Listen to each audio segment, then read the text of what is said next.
Ano na po masasabi niyo, ma'am, doon sa ano, sa dito nga ayan sa ayun ano po masasabi niyo? Nag-aantay po kami kasi kayo po, yun, yung pagkikita niyo po ni VP Leni wala man lang picture na lumabas tapos sabi biglaan pa daw, walang papaalam, 'no? Kumbaga nagpaalam na, malapit na doon sa bahay ng dating Vice Presidente. Oh, ano po masasabi niyo doon? Si Trillanes. Yan. Si Mortal Trillanes. enemy niya si PRD. Si PRD thinks nothing of him.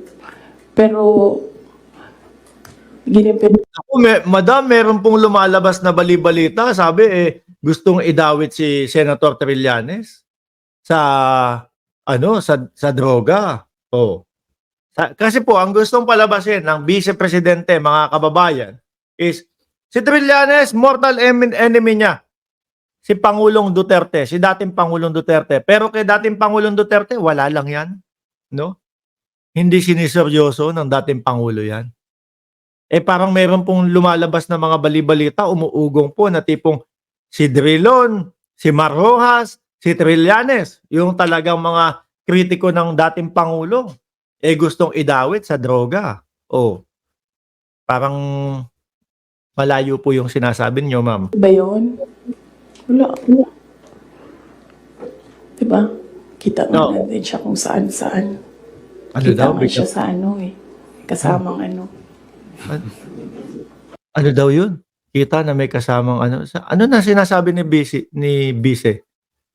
High blood sa inyo si Ma'am Lori Mamawag, Lance Mego. Diba? Newswatch Plus. Ano daw? Good morning, ma'am. Hello. Good morning. Yes, sir. Good morning po. So, since we're on the topic of the 2022 elections, recently po kasi nagkita si Pangulong Bongbong Marcos at si Vice President Robredo sa isang event sa Sorsogon. Ayan. And may sinabi po si Pangulong Marcos na this may be a step for political reconciliation. How do you feel about this meeting? Naku po, ayan! Ako tingin ko po mga kababayan, kapag po yung nagsanib puwersa ang mga kakamping at ang pula po, mga bossing, na tinatawag nila na pulahan, mga kababayan. Durog na po sila dyan, mga bossing. At kung nakikita naman po natin, yun pong mga sumusuporta po na mga kakamping kay Pangulong Bongbong Marcos. Nire-respeto po nila ang ating Pangulo at mataas po ang suporta nila. Kaya po ako naniniwala, yung sinasabing opposition po, ito po ang tunay na opposition, no? Yung mga kakamping po. Ayan. Bakit po? Kasi para po sa akin, ang opposition, iisa lang naman din po ang layunin niyan mapaunlad po ang ating bayan. Muling bumangon ng ating bayan. Kaya po sila nag-o-oppose, naniniwala sila na yung way nila ang mas maigi at mas mabilis upang mapaunlad ang bayan. Hindi ibig sabihin kapag oposisyon ka o siraan mo yung presidente, sabihin mo yung ganito, sabihin mo bangag yung presidente, ebidensya nasan? Wala. Paninira lang. Pogosisyon po ang tawag doon, mga kababayan. Meron pong administrasyon, which is ang ating Pangulo, kumakatawan, no? Meron pong opposition, kagaya po nila Senadora Risa Ontiveros, at meron pong mga naninira lang, ang tawag po doon sa kanila ay pogosisyon, mga bossing, okay? And that's taken. Wait lang And the 2028 question, ma'am. Oo. Sa sunod na lang yan, ma'am. Ano ba yung sinabi ko na date? Kailan nga ba yun? Fourth quarter of 2026. Fourth quarter of 2026. Alam naman din po namin ang sasabihin nyo doon. No? Alam naman din po namin ang sasabihin nyo. Tatakbo po ako bilang presidente dahil po nakikita ko ang kagustuhan ng sambayan ng Pilipino na ako ay mamuno sa Republika ng Pilipinas. Yun po din ang sasabihin nyo doon. No? Tawag po ng taong bayan kasi, kaya tatakbo ako. So, kung mag-advise ako kay Lenny, Ano? Ayan. Ma'am Lenny, manood ka ng aking sit down. Siguro po, mga kababayan, no, habang nanonood po si VP Lenny, no, dating Vice Presidente Lenny Robredo, mga kababayan, kayo yung grupo nyo, tawag kayo ng tawag na lutang ako. Pero tignan nyo, ito, yung press conference ng inyong Vice Presidente, lagpas pa sa lutang. Ang mga nakikita pong komento ng taong bayan doon ay, nako, mukhang may problema sa pag-iisip si VP Sara. Lagpas pa po, sagad-sagad pa po sa lutang 'yun. Yung kay Atty. Lenny Robredo, medyo nadodoble niya lang yung mga sinasabi niya eh. Pero meron pong gustong puntahan. Meron po talagang patutunguhan at meron pong ibig sabihin mga bossing. So bilang kami dati, no, nung panahon ng election ho noon, mga kababayan, bilang vlogger na sumusuporta po kay Pangulong Bongbong Marcos, alam nyo naman po kami, di ba? Dito sa channel, hilig po natin, bardagulan, ganyan. Kahit po, mga kababayan, naiintindihan na namin yung gustong sabihin ni Vice Presidente Lenny Robredo, kumbaga parang bardagulan, tingnan mo, inulit na naman. Paulit-ulit lang yung sinasabi, paikot-ikot. Pero alam po namin sa sarili namin na meron pong kabuluhan yung kanyang sinasabi. Etong press con ng Vice Presidente, nakakahilo po talaga. Masakit po sa ulo talagang intindihin, mga bossing. Hindi po talaga natin alam kung saan pupunta. Expect ko nga ho dito, mga bossing No? Nung naka-vlog tayo kaninang umaga, sabi, naka-press con si VP Sara. Ganyan. Expect ko, ayan na. Diyan na natin malalaman.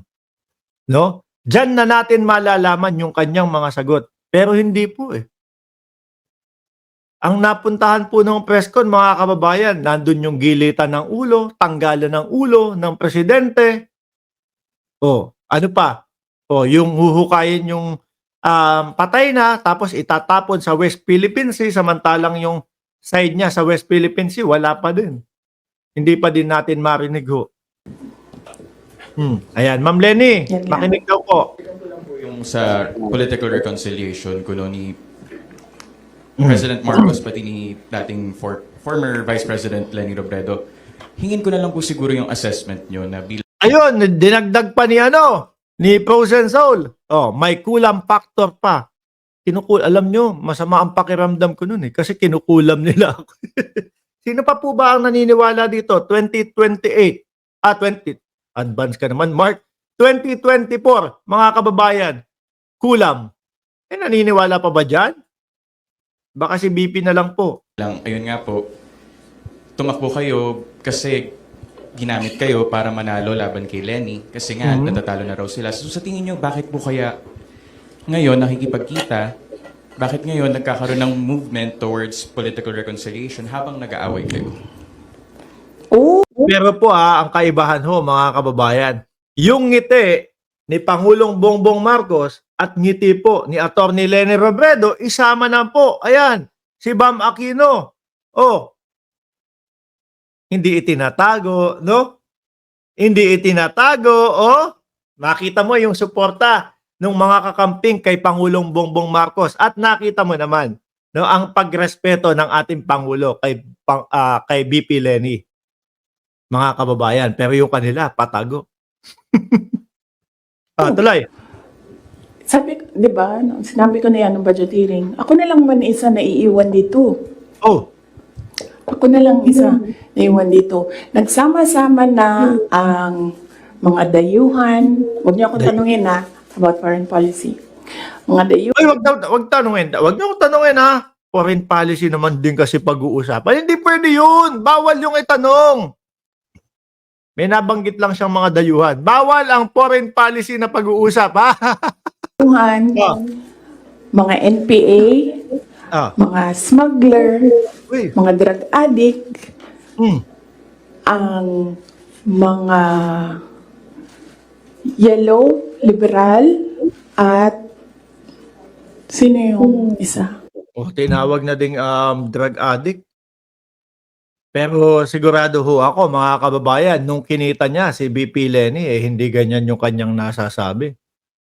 No? Malamang sa alamang, ganito, ipa-impeach na natin si BBM. Baka ganyan ho yung sinasabi. Kasi ikaw, ganyan, dinaya ka, etc., etc. Yung mga kakamping po, mga kababayan, naka-move on na po. Tapos na ang eleksyon at ngayon po ay sumusuporta na sila sa Pangulo kasi maigi at maganda ang nakikita nila.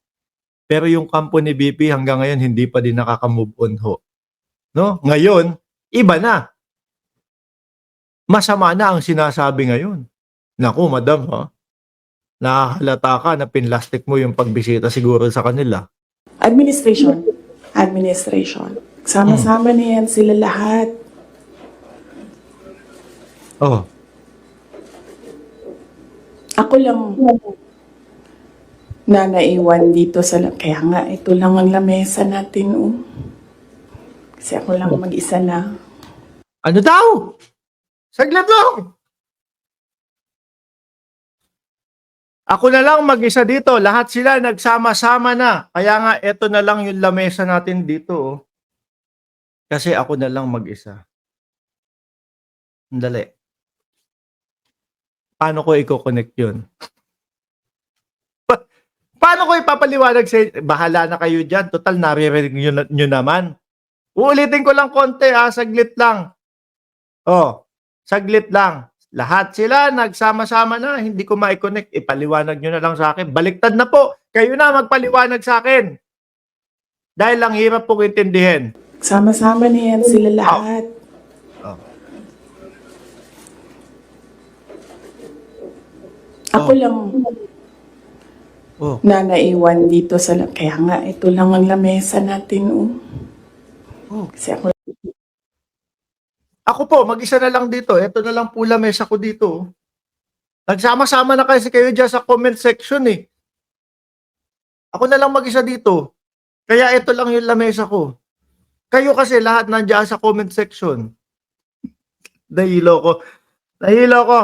No, kung may makakapagpaliwanag po sa akin dito, pakipaliwanag po diyan. Tuloy natin. lang mag-isa na. For what? I think,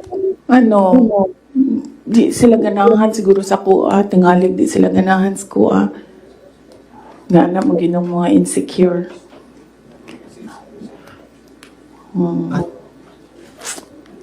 So, ang tagline ng OVP is, para sa Diyos, bayan, at bawat pamilyang Pilipino. Hindi na po ngayon.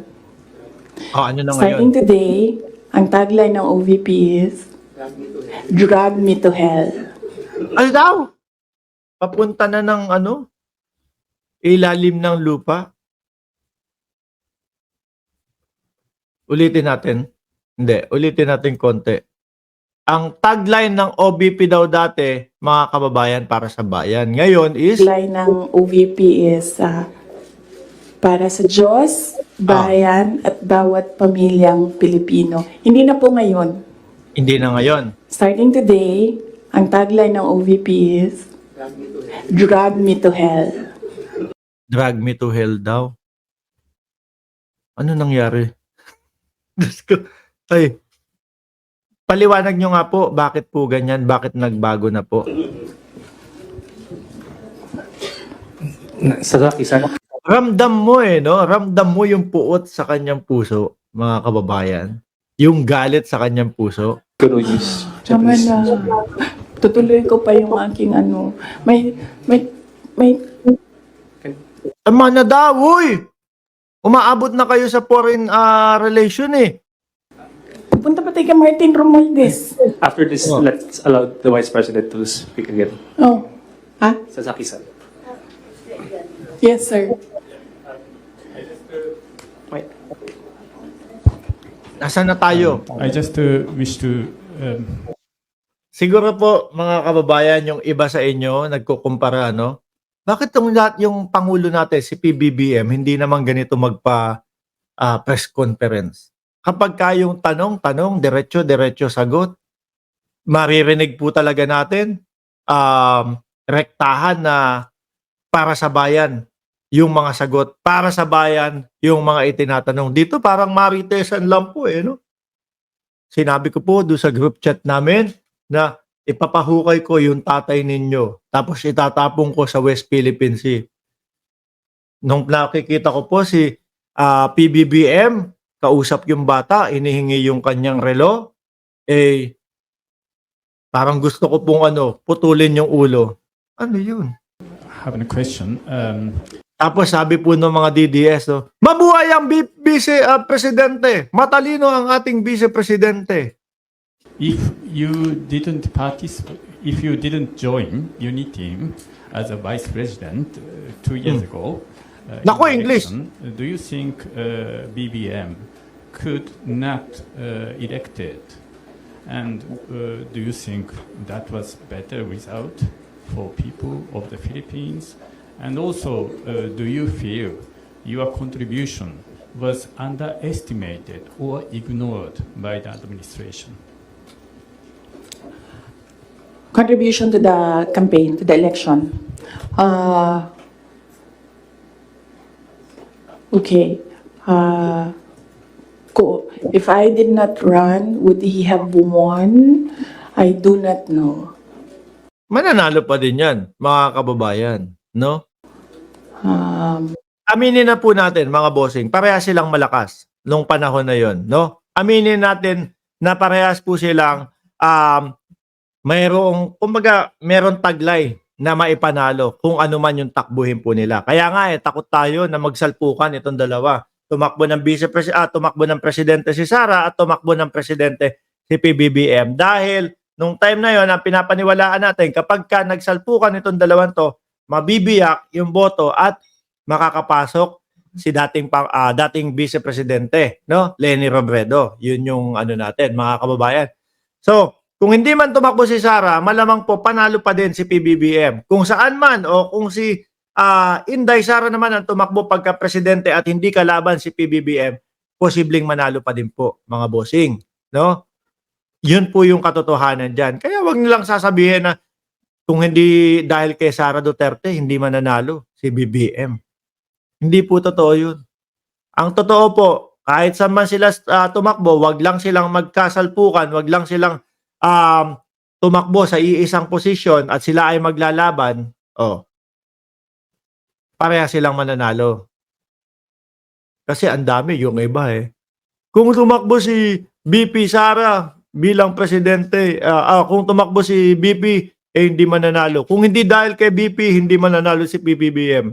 Meron din po mga vlogger dito sa ating side na kung hindi dahil kay Bongbong, hindi mananalo si Sara. Aminin po natin, parehas po silang malakas, mga boss.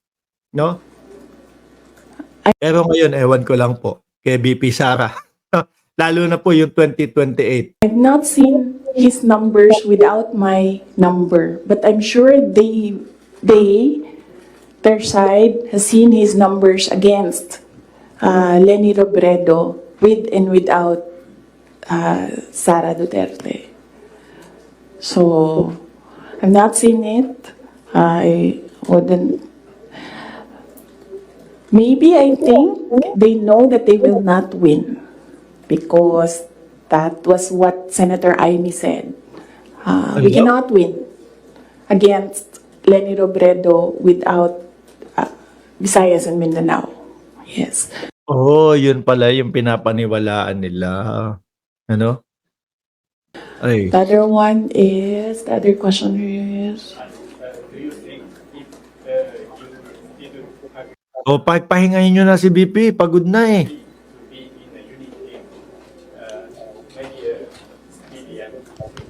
BBM would not be elected. Is that better result for the people of Philippines now, do you think? if I wouldn't know as well.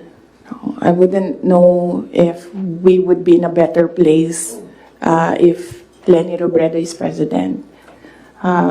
Something that is speculative. So I cannot answer the question if we would be in a better place if we had another president, not BBM. Sa madaling salita po, mga kababayan, nahilo lang po tayo. No? Doon sa press conference po na pinapalakpakan po ng mga DDS habang ang majority ng mamamayang Pilipino ay nagtatanong, may tama ba ang Vice Presidente? Kung ano-ano na lang ang sinabi niya sa press conference.